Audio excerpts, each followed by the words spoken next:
ನಮಸ್ಕಾರ ಎಲ್ಲರಿಗೂ. ಇದು ರವಿವಾರ ಮತ್ತು ಸೋಮವಾರದ ಲಾಗ್ ಐತೆ ನೋಡ್ರಿ. ರವಿವಾರ ಶಿವರಾತ್ರಿ ಇತ್ತಲ್ಲ, ಹಾಗಾಗಿ ನಿನ್ನೆ ನಮ್ಗೆ ಹಾಸಿಗೆ ತೊಳ್ಯಾಕೆ ಆಗಿತ್ತಿಲ್ಲ ರೀ. ನಮ್ಮ ತಂಗಿ ಮಗದು ಫಂಕ್ಷನ್ ಇತ್ತು, ಹಾಗಾಗಿ ಮನೆಗೆ ಬಂದು ಹಾಸಿಗೆ ತೊಳ್ಯಾಕೆ ಆಗಿತ್ತಿಲ್ಲ. ಅದಕ್ಕಾಗಿ ಬೆಳಗ್ಗೆ ಜಲ್ದಿನೇ ಎದ್ಬಿಟ್ಟು 4 ಗಂಟೆಗೆ ಹಾಸಿಗೆ ಎಲ್ಲ ತೊಳೆದು ಹಾಕಿ ದೇವರನ್ನ ತಿಕ್ಕಿ ಪೂಜೆನ ಸ್ಟಾರ್ಟ್ ಮಾಡಿದ್ದು ನೋಡ್ರಿ. ಆ್ಯಕ್ಚುಲಿ ನಾವು ಶಿವರಾತ್ರಿ ದಿವಸ 5:30ಗೆಲ್ಲ ಪೂಜೆ ಮುಗಿಸ್ಬಿಡ್ತಿದ್ವಿ, ಆದರೆ ಇವತ್ತು 7 ಗಂಟೆ ಆಯಿತು. ಹಿಂಗೆ ಆಗುತ್ತಲ್ರಿ ಕೆಲವೊಂದು ಸಲ ಕೆಲಸ ಜಾಸ್ತಿ ಇದ್ದಾಗ.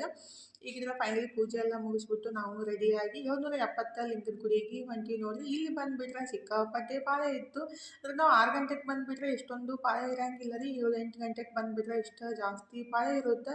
ಒಳಗಡೆ ಹೋಗಿ ನಮಸ್ಕಾರ ಮಾಡಿ ಬರೋಕ್ಕಾಗಲಿಲ್ಲ, ಜಾಸ್ತಿ ಪಾಳೆ ಐತಂತ ದೂರಿಂದನೇ ನಮಸ್ಕಾರ ಮಾಡಿಬಿಟ್ಟು ಇಲ್ಲಿ ಬಂತಾಳ ಸ್ವಾಮಿಗಳ ಗುಡಿಯಾಗ ನಮಸ್ಕಾರ ಮಾಡಿ ಇವತ್ತೇನಿತ್ತಂದ್ರೆ ಉತ್ತರಾಣಿ ಕಡ್ಡಿಯಿಂದ ಉದಿನ ಕಡ್ಡಿ ಬೆಳಗೋದು. ಅಂದ್ರೆ ಉದಿನ ಕಡ್ಡಿ ಹಚ್ಚಾಕೆ ಹೋಗ್ಬಾರ್ದಂತಾರೆ. ಉತ್ತರಾಣಿ ಕಡ್ಡಿಗೆ ಹತ್ತಿನ ಹಚ್ಬಿಟ್ಟು ಅದು ತುಪ್ಪೊಳಗೆ ಎದ್ದು ಬೆಳಗಬೇಕ್ರಿ. ಈಗಿದ್ರೆ ನಾವು ಲಿಂಗದ ಗುಡಿಗೆ ಹೋಗಿ ಶಂಕರಲಿಂಗನ ಗುಡಿಗೆ ಹೋಗಿ ಫಸ್ಟ್ ಟೈಮ್ ನಿರಾಹಾರವಾಗಿ ಉಪವಾಸ ಮಾಡಿದ್ದು. ಅಂದರೆ ನಿನ್ನೆ ಪೂರ್ತಿ ದಿನ ಏನೈತಲ್ರಿ ಬರೀ ನೀರಷ್ಟೇ ಕುಡಿದಿದ್ದು, ಆ ಥರ ಉಪವಾಸ ಮಾಡಿದ್ದು. ಅಂದರೆ ಫಸ್ಟ್ ಟೈಮ್.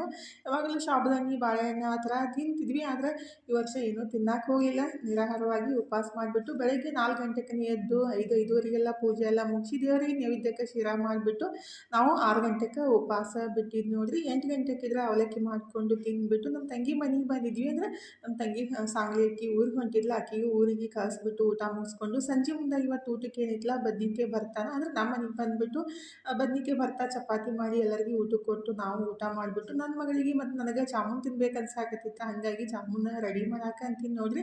1/4 kg ಅಷ್ಟು ಖೋವಾನ ತೊಗೊಂಡ್ಬಿಟ್ಟು ಅದಕ್ಕೆ ಒಂದು 4 ಚಮಚದಷ್ಟು ಮೈದಾ ಹಿಟ್ಟು, ಒಂದು ಚಿಟಿಕೆಯಷ್ಟು ಅಡುಗೆ ಸೋಡಾ ಹಾಕಿ ಚಲೋತ್ನಾಗೆ ನಾದ್ಕೊಂಡ್ಬಿಟ್ಟು ನಮ್ಗೆ ಯಾವ ಸೈಜ್ ಜಾಮೂನ್ ಬೇಕಲ್ಲ ಅಷ್ಟು ಜಾಮೂನ ಅಂದರೆ ರೌಂಡ್ ಶೇಪ್ ಒಳಗೆ ಮಾಡಿಟ್ಕೊಂಡು ಡೀಪ್ ಫ್ರೈ ಮಾಡಿ ಸಕ್ಕರೆ ಪಾಕೊಳಗೆ ಹಾಕ್ಬೇಕು ನೋಡ್ರಿ. 1 ಗ್ಲಾಸ್ ನೀರಿಗೆ 1 ಗ್ಲಾಸ್ ಸಕ್ಕರೆ ಹಾಕಿಬಿಟ್ಟು ಏಲಕ್ಕಿ ಹಾಕಿ ಕುದಿಸ್ಕೊಂಡು 5 ನಿಮಿಷ ಅದಕ್ಕೆ ಹಾಕಿಬಿಟ್ರೆ ಮಸ್ತಾಗಿರುವ ರಸಭರಿತ ಜಾಮೂನ ರೆಡಿ ಆಗ್ತಾವೆ ನೋಡ್ರಿ. ಸಖತ್ತಾಗಿರ್ತಾವೆ. ಹೊರಗಡೆಯಿಂದ ತರೋ ಅವಶ್ಯಕತೆ ಬೇಡ, ಅಷ್ಟು ಮಸ್ತಾಗಿರ್ತಾವೆ ರೀ. ಫುಲ್ ವಿಡಿಯೋ ಅಪ್ಲೋಡ್ ಮಾಡಿದ್ದೀನಿ, ಪ್ಲೀಸ್ ಚೆಕ್ ಮಾಡಿರಿ. ಥ್ಯಾಂಕ್ ಯು ಫಾರ್ ವಾಚಿಂಗ್ ರೀ.